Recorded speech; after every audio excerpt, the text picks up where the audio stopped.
ছিল শ্রীবাসাঙ্গী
Nityananda ticket master গাড়ি ticket ছাড়া যাওয়া যাবে না।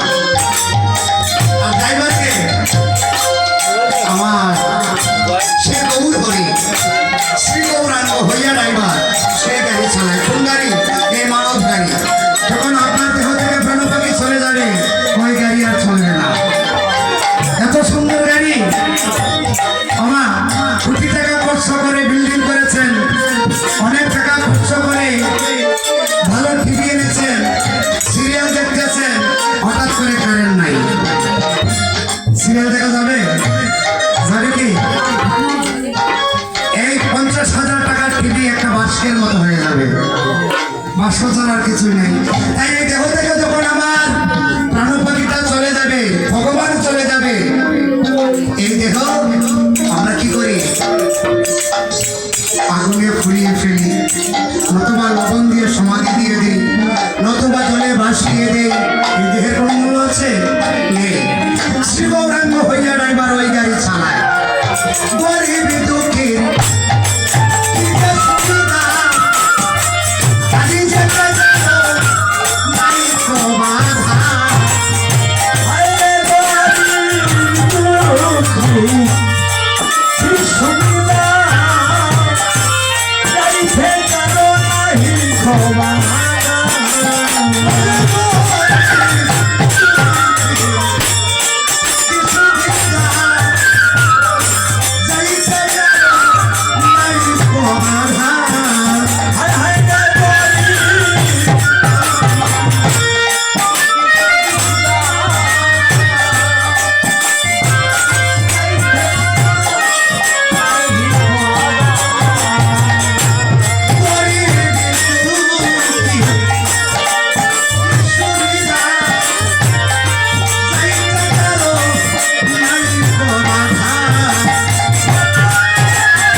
আছে, গরিব দুঃখীর কি সুবিধা, কারো যাইতে মানা নাই, জাতের বিচার নাই, ব্রাহ্মণ চন্ডাল মুচি সবাই সে গেরিতে যেতে পারবে। মা সেখানে একা শোন, আমরা যারা এখানে আছি মা ছেলে বাবা সন্তান ভাই বোন ধনী মানি ব্রাহ্মণ চন্ডাল প্রভু কি করেছে একা শোন করে দিয়েছে। গরিব দুঃখীর কি সুবিধা, চাইতে কারো নাই কো বাধা। তবে একটা জিনিস থাকতে হবে কি, গোবিন্দ চরণে ভক্তি থাকলে ভক্তিমান শূন্য ববিদা ওই গাড়ির টিকিট পাওয়া যায়। কত ধনী মানি ওই ভক্তি দেয়, ওই টিকিট ছাড়া যাইতে না পারে।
রুক্মিণী ছিল পাট রানী, ভগবানের স্ত্রী, কিন্তু মন দিয়ে রাখতে পারেন না।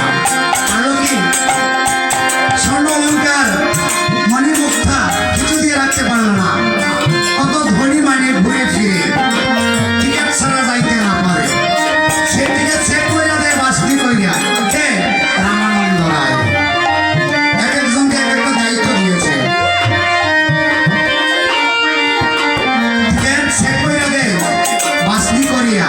ভক্তিটা কতটুকু সত্য। আপনি যদি স্বর্ণকারের কাছে স্বর্ণ বিক্রি করতে চান, ওরা এত সহজে ক্রয় করবে না। কি করবে, আপনার স্বর্ণটাকে জাস্টিফাই করবে, অর্থাৎ আগুনে পোড়াবে। এই স্বর্ণের মধ্যে খাদ আছে, পোড়ালে কি হবে, খাদ নষ্ট হয়ে যাবে, অরিজিনাল স্বর্ণটা রয়ে যাবে, তখন সেই স্বর্ণটা সে ক্রয় করবে।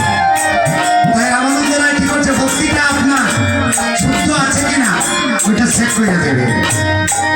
অতিকে চেক করে দেবে বাসনি করে রেখে রামানন্দ রায়। অতিল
আছে আমার রাধা রানীর সব